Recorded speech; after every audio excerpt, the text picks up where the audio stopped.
Hello and welcome to the show.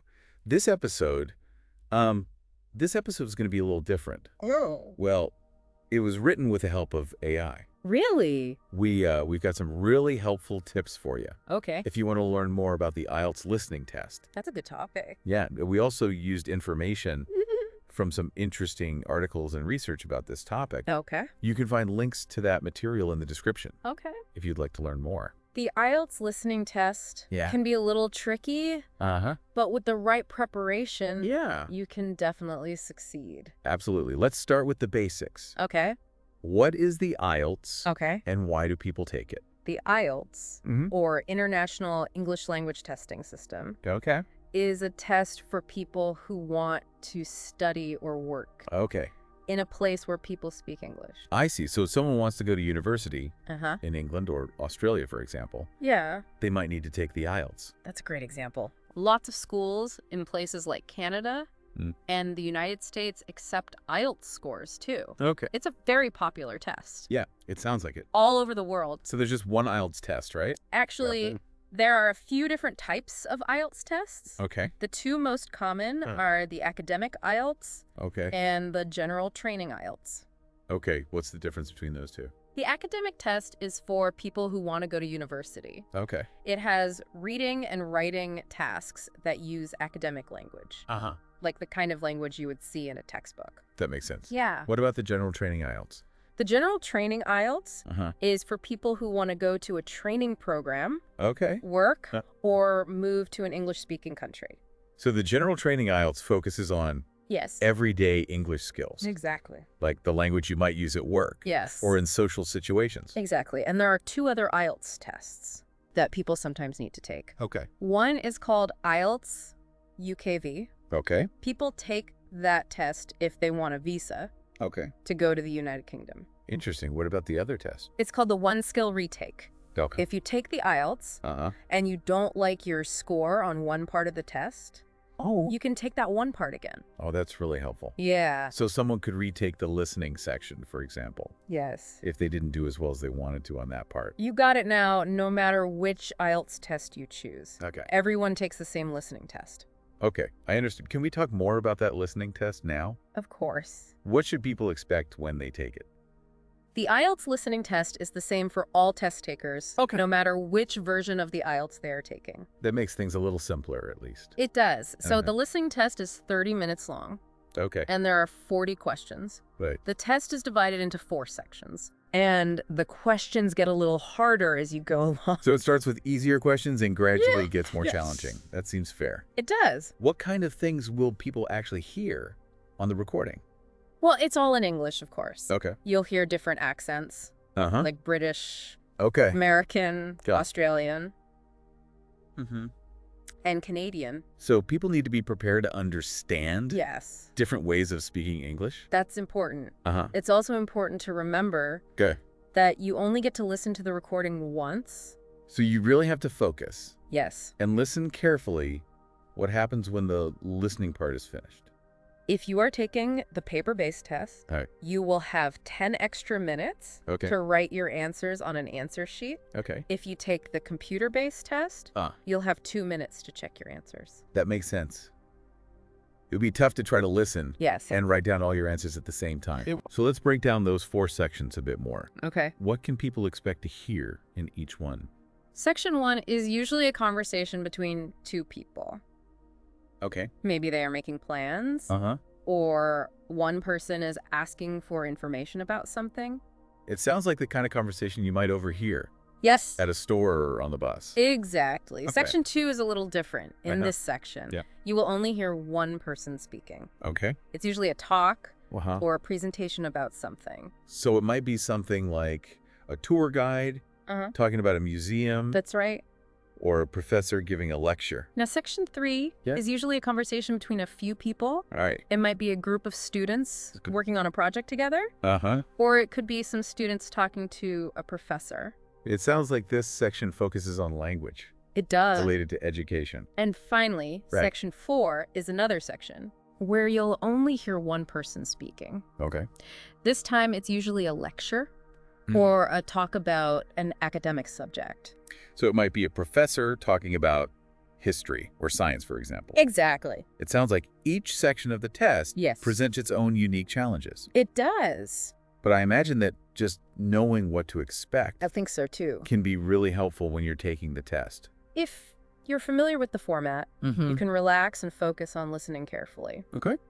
Now, before we move on to some tips and strategies for the test, it's important to understand the types of questions you might see on the IELTS listening test. Okay, the types of questions, what can people expect there? Well, there are quite a few different kinds of questions on the listening test, but they all test your ability to understand spoken English. Of course, I guess that's the whole point of the listening test. It is. Can you give us some examples of the different types of questions? Certainly one common question type is called form completion. Okay. You will see a form with some empty spaces, and you need to write the missing information on the form. Where does the missing information come from? You will hear the missing information on the recording. Okay. Maybe someone is giving their personal details, or maybe someone is making a booking for a hotel or a trip. I see. So you have to listen carefully and write the correct information in the right place on the form. Exactly. Another question type you might see is note completion. Okay. This is similar to form completion, but instead of filling out a form, you need to complete some notes. So it's like taking notes during a lecture or a meeting. That's a great way to think about it. Okay. You need to listen for the important details and write them down in a clear and organized way. That sounds like a good skill to have. It is. Even outside of the IELTS test. We all take notes sometimes, right? Then there are summary completion questions. Okay. These are a little bit like note completion, but the summaries are usually longer and more detailed. So you need to understand more information to answer these questions correctly. That's right. Sometimes you need to understand the main idea of a whole paragraph to choose the right words to complete the summary. That definitely sounds more challenging. What other types of questions? There are sentence completion questions where you need to choose the right words or phrases to finish a sentence. It sounds like these questions really test your vocabulary and grammar skills. They do. Then you might see some multiple choice questions. That's a very common question type on lots of tests, isn't it? It is. Are the multiple choice questions difficult on the IELTS listening test? Some of them can be tricky. Okay. Sometimes the answer choices are very similar. Okay. So you have to listen very carefully to choose the best one. It sounds like you need to pay close attention to the details. What else is there? You might need to label a diagram or a map. Okay. For example, you might see a diagram of a machine. And you need to listen to the recording to figure out the names of the different parts. Well, that sounds challenging. It is. But also kind of fun. It's like solving a puzzle. Or you might see a map of a city. Okay. And you need to listen to a tour guide talking about different places on the map. So you would need to use your listening skills. Yes. To figure out which place on the map the tour guide is talking about. Exactly. And sometimes there are tables to complete. Maybe you'll see a table with information about different courses at a university. And you need to listen to a conversation to find the missing information. It sounds like the IELTS listening test. Yes. Uses a lot of different types of questions. It does. To make sure that people really understand what they are hearing. That's a great way to put it. The test makers want to see that you can understand different types of spoken English. In different situations. That makes sense. So how is the listening test scored? It's pretty straightforward. Yeah. Each correct answer is worth 1 point. Okay. There are 40 questions. So the highest possible score is 40.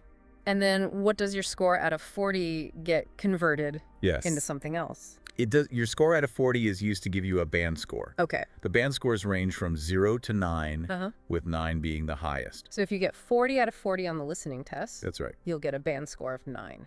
Most people don't get a perfect score, though. Oh. And that's okay. Okay. The band score you need depends on what you want to do. Okay. Some universities or jobs might require a higher band score than others. It sounds like it's important to find out what band score you need. That's a great idea. Before you take the test. Different organizations have different requirements. Oh, okay. So it's always best to check in advance. Good point. Okay, so let's say someone is getting ready to take the IELTS listening test. Right. What are some things they can do before the test to help them prepare?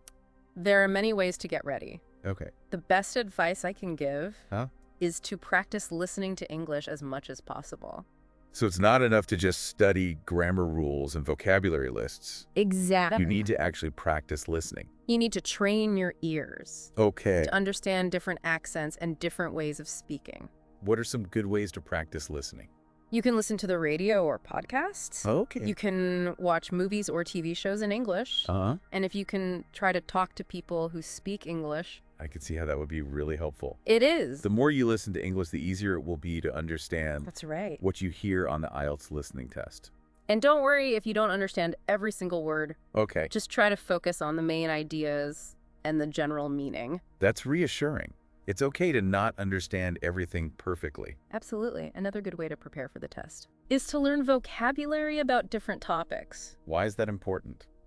Well, remember how we talked about the different sections of the listening test? Yeah. Some sections might be about everyday topics, like making plans or asking for information, but other sections might be about academic topics. Okay. Like science or history. I see. So if you know some vocabulary related to those academic topics, Exactly. you'll be more likely to understand what you hear on the test. And one more tip for pre-test preparation. Okay. Practice taking notes in English. How will that help with the listening test? Remember those note completion and summary completion questions we talked about? Yes. Taking good notes can really help you Okay. answer those questions correctly. It makes sense if you can quickly write down the important information. You got it. While you're listening, you'll be able to refer back to your notes. Now, in addition to those pre-test preparation tips, Okay. there are also some strategies you can use during the test itself. Okay, I'm definitely interested in hearing about those. One of the best strategies Okay. is to read the questions carefully Ah. before you start listening. Why is that so important? Well, if you know what the questions are asking, Okay. you can focus your listening on finding the answers. It's like having a roadmap for the listening passage. That's a great analogy. You know where you need to go so you can pay attention. Another helpful strategy Okay. is to pay attention to signposting words. We've heard that term a couple of times already today. We have. Can you remind us what signposting words are? Of course, signposting words are words that speakers use to organize their ideas Okay. and help listeners follow along. Can you give us some examples of signposting words? Sure, words like first, Okay. second, next, finally, Uh-huh. however. On the other hand, Mm-hmm. and in conclusion are all signposting words. So if you hear a speaker say, first I'm going to talk about, Exactly. okay, they are introducing a new topic. And if you hear a speaker say, however, you know they're about to introduce a contrasting idea. It sounds like listening for these signposting words It can. can really help you understand the structure of a lecture or a conversation. It's like the speaker is giving you clues about what's coming next. That's so helpful. Any other test-taking strategies you can share with us? Here's a simple one, Okay. but it's easy to forget.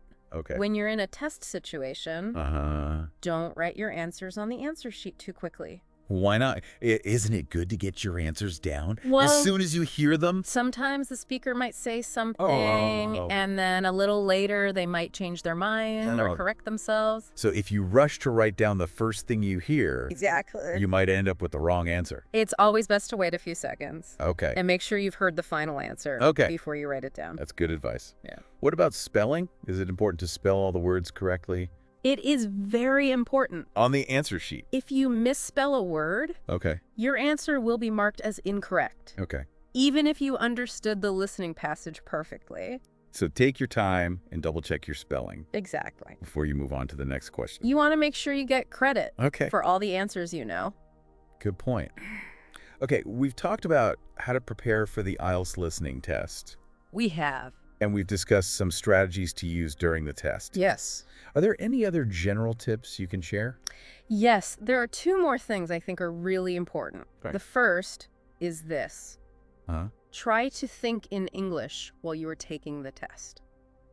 What do you mean by that? Some people try to translate everything they hear into their first language, but that takes extra time, Okay. and it can be confusing. So it's better to just try to understand the English directly Yes. without translating it. If you can practice thinking in English, Mhm. you will be more efficient and more accurate on the listening test. That makes sense. It's like training your brain to switch into English mode. It is. What's the other tip you wanted to share? This might be the most important tip of all. Okay.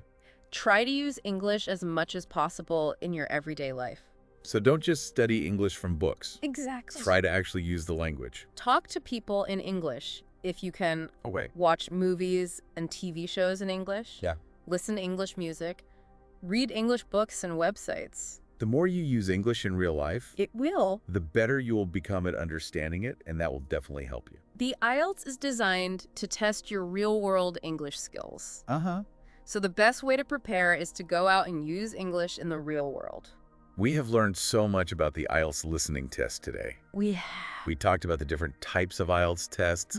We talked about what happens during the listening test. Yes. And we talked about different ways to get ready for the test. We did. What do you think is the most important thing for people to remember?